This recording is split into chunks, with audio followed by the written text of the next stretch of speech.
Now, President Akufo-Addo has urged the African Union to work closely with the Economic Community of West African States, ECOWAS, to devise strategies to dissuade countries considering withdrawal from the unified body.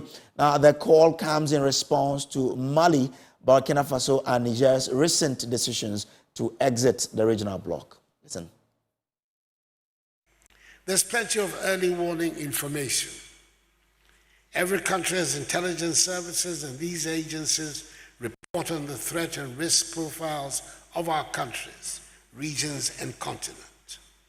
We have early warning architectures at the regional and continental levels. These are complemented by the Committee of Intelligence Security Services of Africa, CISA. So why are we still failing to arrest the situation of unconstitutional changes of governments on our continent? Is there a disconnect in the flow of information between these structures and decision-making? Or are we allowing the politics of decision-making and the pursuit of national interests to stand in the way of action? Excellencies, in this regard, what can we do differently? I think that we need our secretariats, elected officials, international civil servants, think tanks, and civil society actors to provide policymakers with innovative and practical recommendations. Given the complexities associated with addressing the challenges we're confronted with, one cannot be prescriptive. However, the one thing that is critical, and for which we need our multilateral institutions to make significant investments, is relationship building. There must be a critical group of individuals within and outside the multilateral frameworks that our AU officials should be able to call upon to engage and co-generate response options when necessary to de-escalate crises.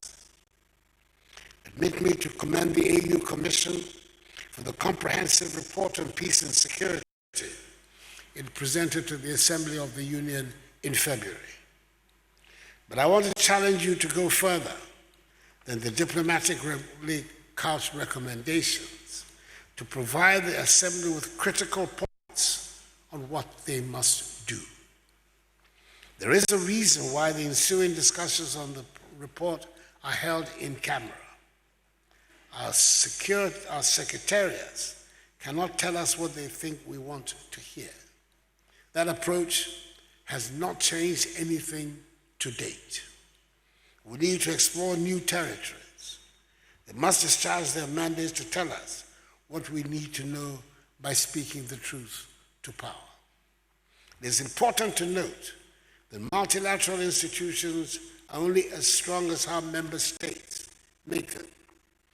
When sovereignty becomes a shield, rather the enabling framework for protecting citizens and the Constitution, it is problematic. Experience has taught us that even though external support is essential for accountability, it is ultimately national institutions, structures, and processes that can effectively elicit compliance for our collective norms and frameworks on governance, democracy, and constitutional rule.